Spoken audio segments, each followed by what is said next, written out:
मला स्त्रियांचं रक्षण करायचं होतं, त्यांना त्यांच्या हक्काची जाणीव करून द्यायची होती. त्या असुरक्षित होत्या, असंघटित होत्या, त्यांना सुरक्षित करून संघटित करायचं होतं. समाजातल्या प्रत्येक ठिकाणी, प्रत्येक स्तरावर स्त्रियांच्या कमजोरपणाचा फायदा उचलला जातो. जसा माझा घेतला गेला. कुटुंबाच्या गरजेपोटी मी या दृष्टचक्रात अडकले. ज्या कुटुंबासाठी मी हे केलं, त्या कुटुंबानेच मला आपलंसं ठेवलं नाही. हॅलो, पूजा मोरे बोलते. बोल ग, काय कशाला फोन केला होता? मला भेटायचं होतं तुम्हाला. कशा करता? मला नाही भेटायचं तुला. ठीक आहे, नका भेटू. भेटला असतात तर तुमचाच फायदा झाला असता. असं म्हणतेस? बा मग कधी भेटूया? आताच तुमच्या फार्म हाऊसवर. ओके, ठीक आहे.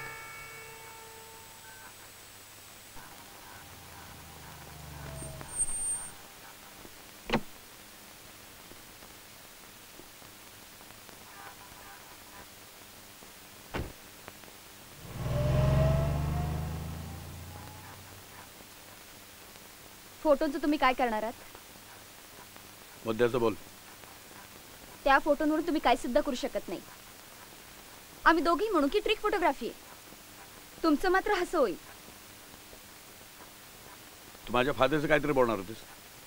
समजा मी हे मान्य केलं की हे फोटो खरेत, तर मला मूर्ख बनवण्याची आणखीन एक ट्रिक. अजिबात नाही. मी जर तुम्हाला साथ दिली ना, तर ज्या खुर्चीसाठी तुम्ही इतके दिवस धडपडताय, ती खुर्ची उद्याच तुमची होईल. म्हणजे तू? मी मान्य करेन. नानासाहेबांशी माझे अनैतिक संबंध होते. पण असं का म्हणून करशील तू?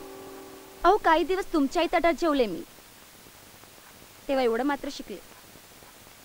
विनाकारण कुणासाठी काही करायचं नसतं. ज्या फोटोच्या जीवावर तुम्ही उड्या मारताय ना, ते फोटोज तुमच्याकडे पाठवण्याची व्यवस्था मिस केली होती. मग काय म्हणताय? पुढं बोल. फुल सिक्युरिटी दिली, टाईट सिक्युरिटी दिली. मी जरी तुला भेटायला आलो ना, तर संपूर्ण माझी तपासणी होईल. पुढं बोल. मी एक्सपोज झाल्यावर काय होईल? तो तुझा प्रश्न आहे. पुढं बोल. तुम्ही सीएम होणार, मला डेप्युटी सीएमचं पद हवंय. काय बोलते ते कळते का तुला? पार्टीचे इतर मेंबर असतात. तो तुमचा प्रॉब्लेम आहे. मान्य. अजून हे उद्या तुला सगळं प्रेस समोर बोलावं लागेल. सीएम साहेबांनी तुझा कसा वापर केला हे तुला प्रूव्ह करावं लागेल. प्रमाण देऊन पत्रकारांशी बोलावं लागेल. मंजूर? प्रॉमिस. कोण आहे? कोण आहे तिकडे? कोण आहे रे? सोड सोड मला. सोड म्हणतो ना. शूट करा त्याला. थांबा. समीर, डोंट वरी. ह्याची गॅरंटी मी घेते. इथलं काही बाहेर जाणार नाही. समीर, गाडीत बेस.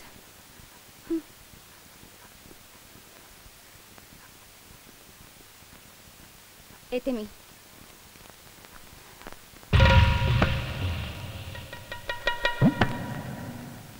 उद्या प्रेस कॉन्फरन्स संपताच उडवायचं. कोणाला? कुणाला काय? पूजाला. पूजाला? साहेब काय बोलता तुम्ही? सॉलिड राडा होईल. होते की होईल नाही, आपण करायचा. अरे तेव्हा तुला म्हणतील ना की आमचा भांडाफोड केला म्हणून नानासाहेबांनी उडवली. हे बघा मंडळी, जनतेचा आमच्यावर विश्वास आहे, आमचा जनतेवर विश्वास आहे. जनता आमच्यावर प्रेम करते, विरोधकांना बघवत नाही. मग आमच्या चारित्र्यावर असे शिंतोडे उडवले जातात. अहो, एखाद्या लहान पोराला विचारलं तर तो सुद्धा सांगेल की ही ट्रिक फोटोग्राफी आहे म्हणून. मंडळी, खरं सांगायचं तर आजकाल कोणाबरोबर फोटो काढून घेणं धोक्याचं झालेलं आहे. कुठला फोटो कशाला जोडून दाखवतील काही सांगता येत नाही. शाणे साहेब म्हणत होते की शाणे साहेब काय म्हणत होते ते आपण नंतर बघूया. बस.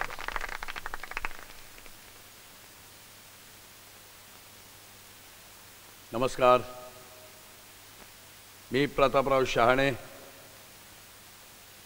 पूजा मोरे यांच्याविषयी मी काय सांगणार.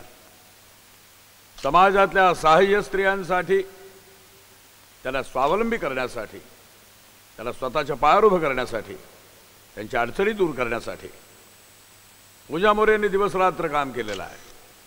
समाजातल्या प्रत्येक घटकाला, प्रत्येक नागरिकाला त्यांच्याविषयी मनापासून आदर वाटतो. पण आपल्या या समाजामध्ये काही नरपशु सुद्धा निपजलेले आहेत, जे अशा असहाय्य स्त्रियांचा फायदा उठवतात, त्यांचं शोषण करतात. मी दुसरं तिसरं कोणाविषयी बोलत नाही, पण आपल्या मुख्यमंत्र्यांविषयी बोलतो, याची तुम्हाला कल्पना असेल. या व्यक्तीनं पूजा मोरे यांचा मानसिक आणि शारीरिक छळ केलेला आहे, आयुष्य उद्ध्वस्त केलेलं आहे. मला असं वाटतं यावर मी जास्त भाष्य करण्यापेक्षा सत्य काय ते स्वतः पूजा मोरे आपल्यासमोर सादर करतील. पूजा मोरे. नमस्कार. प्रतापराव शाण्यानी जे काही सांगितलंय ते अगदी खरं आहे. ही दीड दमडीची भवानी, मी नानासाहेबांच्या हिची इशाऱ्यावर हिम्मत. कटपुतली होते, कारण त्याशिवाय मला माझं काम करताच येणार नव्हतं. मला स्त्रियांचं रक्षण करायचं होतं, त्यांना त्यांच्या हक्काची जाणीव करून द्यायची होती. त्या असुरक्षित होत्या, असंघटित होत्या, त्यांना सुरक्षित करून संघटित करायचं होतं. समाजातल्या प्रत्येक ठिकाणी, प्रत्येक स्तरावर स्त्रियांच्या कमजोरपणाचा फायदा उचलला जातो. जसा माझा घेतला गेला. कुटुंबाच्या गरजेपोटी मी या दुष्टचक्रात अडकले. ज्या कुटुंबासाठी मी हे केलं, त्या कुटुंबानेच मला आपलंसं ठेवलं नाही. वर ज्या राक्षसांनी माझा पहिला बळी घेतला, त्या गुप्ते नावाच्या राक्षसांनी मोठ्या अब्रूचा आळ आणून मला मात्र बदनाम केलं. खोटं आहे. काय काय सांगते काय ती? नाही नाही, अहो एक शब्द बोलू नका. कुठल्याही मुलीचा एकदा असा वापर झाला की सर्वप्रथम ती स्वतःच्या नजरेत पडते, मग समाजाच्या. मी जेव्हा घराबाहेर पडले तेव्हा माझ्या गरजा फार थोड्या होत्या. मला पुन्हा स्वतःचा वापर करून द्यायचा नव्हता. पण मी जिथे जिथे गेले तिथे तिथे मला असंच ओरबडण्यात आलं. माझा हा विरोध तर माझ्या सख्या मैत्रिणीलाही मान्य नव्हता. तिच्यामध्ये एकदा केलेली गोष्ट वारंवार करायला काय हरकत आहे? अशा या मुलीचा गैरसमज असतो. हा समाजाचा नियम आहे आणि तो बदलूच शकत नाही. हेच दुष्टचक्र मला भेदायचं होतं.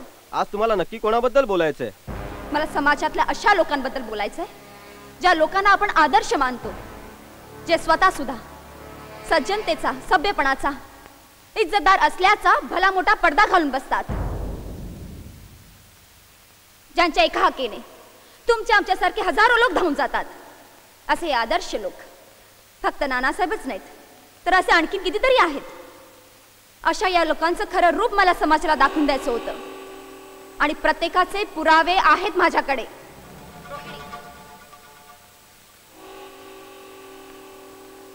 मला कल्पना आहे अशा लोकांची नावं ऐकून, त्यांची कर्म बघून तुम्हा सर्वांना धक्का बसेल. प्रसिद्ध उद्योगपती कुलकर्णी, प्रसिद्ध उद्योगपती शिंदे साहेब, राज्य उद्योग समूहाचे चेअरमॅन साळुंके, माननीय गृहमंत्री रमाकांत शुक्ला, आपल्या आदर्श ग्रंथातून, संस्कृती जपणाऱ्या साहित्यातून स्त्रियांची खूप महती ऐकली आपण. मग का पुरुषांचा स्त्रियांकडे बघण्याचा दृष्टिकोन असा का? सॉरी मॅडम, प्रत्येक पुरुषाला असंच समजू नका तुम्ही. मला तर असं वाटतं की कुठलाच पुरुष असा नसावा. पण माझ्या दुर्दैवाने माझ्या संपूर्ण प्रवासात बहुतांशी पुरुष मला असेच भेटले. पण याला अपवाद आहे माझा समीर. माझ्या आजच्या परिस्थितीची संपूर्ण कल्पना ठाऊक असून देखील मला स्वीकारण्यासाठी हिरवा चुडा घेऊन उभा आहे. तोच हिरवा चुडा जे माझं स्वप्न होतं. अरे वा वा वा वा वा. पूजाबाई, आम्ही तुमचं स्वप्न पूर्ण करणार. या रावणांच्या युगामध्ये या रामाचा अभिमान वाटतो आम्हाला. रामभाऊ, धन्यवाद. धन्यवाद शाणे साहेब, तुम्ही मला राम म्हणालात, पण मी राम नाहीये. रामाने या जगाचा उद्धार केला, पण मी माझ्या प्रेमाचं रक्षण सुद्धा करू शकलो नाही. मी दोषी आहेच. समीर, तू दोषी आहेसच, पण तेवढाच जेवढे प्रभू रामचंद्र सीता मातेचे होते. पण हे सर्व करून तुम्हाला काय मिळालं? तुमचे डोळे तर उघडलेत. आणि म्हणूनच जाणीवपूर्वक मनाची पूर्ण तयारी करून पूर्ण विचारांती मी हा निर्णय घेतला. ज्या शरीरासाठी लोक हापापलेले आहेत त्या शरीरालाच एक शस्त्र म्हणून वापरलं तर राज्यांच्या यंत्रणेची, मोठमोठ्या उद्योगाची, सरकारी यंत्रणेची वाताहत व्हायला वेळ लागणार नाही. हेच मला समाजाला दाखवून द्यायचं होतं. पण आता तर याचं सरकारच राहणार नाही, कारण समाजाला यांचं खरं रूप कळलंय.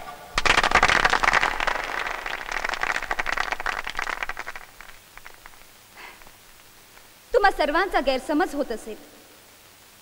या राक्षसांच्या गदारोळात हे शाणे तेवढे सज्जन असतील, पण हे तसे नाहीयेत. हा तर सर्वात मोठा राक्षस आहे. काय बोलतोस तू? साहेब काय बोलू नका, लाईव्ह चालू आहे. ती काय बोलतो बघ ना. हा माणूस खुर्चीच्या अभ्यासापायी कितीही खालच्या थराला जाऊ शकतो. खोटं खोटं बोलते बाई. मित्रांबद्दल बोलत होत्या तेव्हा खरं बोलत होत्या आणि आता खोटं बोलतायत. वाह मॅडम, तुम्हाला हे म्हणायचे की प्रत्येक स्त्रीने तुमच्यासारखाच मार्ग निवडावा? अजिबात नाही. हा आदर्श मार्ग नाही, पण कुणीतरी पुढाकार घेऊन अशा माणसांना धडा शिकवणं गरजेचं होतं आणि ते मी केलंय. समाजात कोणालाही निर्वस्त्र व्हायला आवडणार नाही. मग अशी वेळ काय येते? माझं आयुष्य तर बेचिराग झालंय ना. मी त्या परिस्थितीत जे योग्य होतं तेच केलंय. ते चूक होतं की बरोबर ते तुम्ही ठरवायचंय.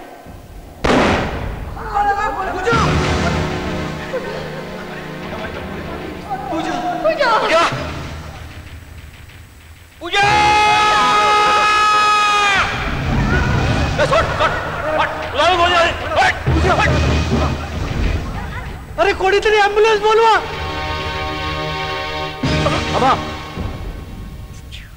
प्लीज. नाही नको, माझ्याकडे वेळ खूप कमी आहे.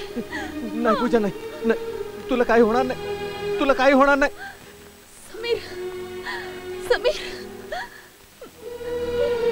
मी वाचलं असं वाटत नाही रे. नाही पूजा, नाही.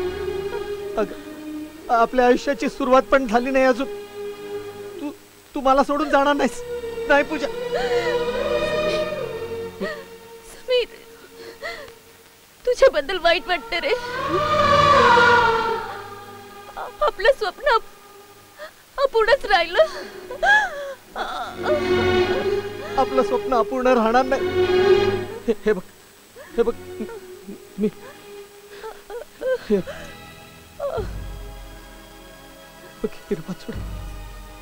तुझं स्वप्न सगळ्या जगासमोर तुझ्या हातात घाल.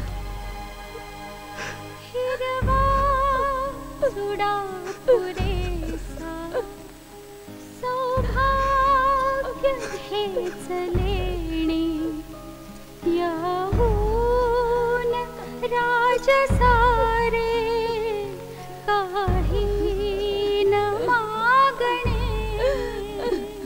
हातात हात माझ्या दे आज तो सुखाने सजवीन हात राणी हिरव्याच ह्या चुड्याने.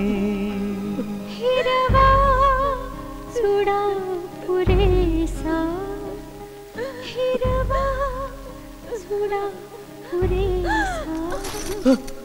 पूजा.